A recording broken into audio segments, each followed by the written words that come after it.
First off, a huge, huge congratulations to you. I mean, if you're watching this, it means you've done it. You've gotten through the whole Subclass 835 visa process, and your new life in Australia is literally about to begin. That is a massive deal. So let's take just a few minutes to break down what your new permanent residency really means for you and your family. Okay, let's just dive right in. That visa grant you're holding, it's not just a piece of paper. It's the official starting line for a brand new chapter. From this moment on, it's all about building your life here, and honestly, the first step is just getting your head around your new rights and responsibilities. So let's start at the beginning. What does it actually mean to be a permanent resident? It sounds pretty straightforward, right? But the little details are incredibly important. Well, the heart of your new status really boils down to one powerful word: indefinitely. This isn't some temporary thing. Australia is now your home for as long as you want it to be. And that's a pretty profound change that, it's the foundation for everything else we're about to talk about. Now, with all these amazing new freedoms, there's one really important rule. And, it's the same for every single person here, whether they're a citizen or a resident. It's simple. You and any family members on your visa must obey all Australian laws. Think of it as the bedrock of your agreement to live here as a permanent resident. All right, let's get into the good stuff, the practical side of things. What can you do now with this visa? This is all about the day-to-day rights and benefits that come with being a permanent resident. This is huge. You now have the complete freedom to work and study anywhere you want in Australia. And you're fully protected by Australian workplace law. That gives you the exact same rights as any citizen. So we're talking minimum wage, safe working conditions, all of that. And pay close attention to that last point. VEVO. That's the Visa Entitlement Verification online service. You're going to want to get familiar with it because it's where you can check all your visa conditions anytime. This is a question we get all the time, and for good reason. It's a really important one when you're planning your financial future here. So how does it all work? So here's the deal. There can be what's called a newly arrived residence waiting period for some government payments. It doesn't mean you won't get access. It just means there might be a bit of a delay before you're eligible. We really, really recommend you get in touch with Services Australia directly. They can tell you exactly how this applies to your situation.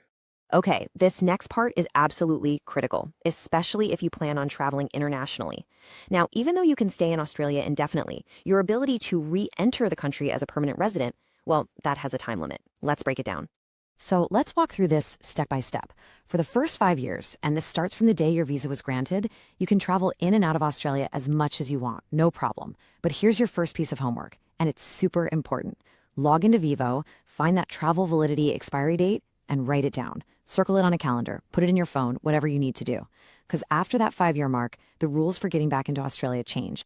So what happens when that 5 years is up and you're overseas and want to come back? Well, you've got two main paths. The first is to apply for what's called a Resident Return Visa, or RRV. That basically just extends your travel rights. The second option, which is the more permanent one, is to become an Australian citizen. Once you do that, you get an Australian passport, and you don't need any kind of visa to come home at all. And that's a perfect lead-in to our next topic, the ultimate long-term goal for so many permanent residents, which is, of course, citizenship. This is the final step, and guess what? The clock for your eligibility, it's already started ticking. This looks simple, but it's a really critical point to understand. When it comes to citizenship, your journey as a permanent resident began on the exact day your visa was granted.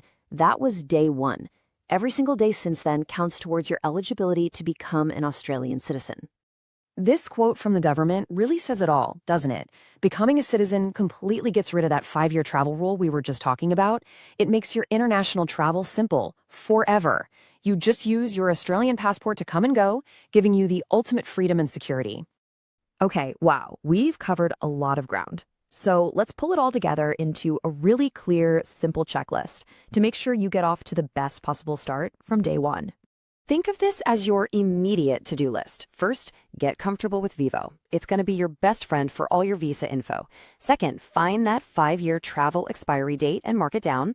Third, just remember that you have full workplace rights. And finally, start thinking about what's next. Are you going to need an RRV in 5 years, or will you be on the path to citizenship?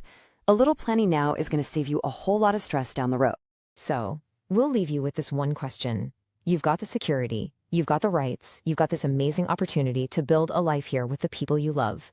The long journey to get here, that's over. The journey of your new life, that starts today. So what's your first step going to be? Welcome to Australia.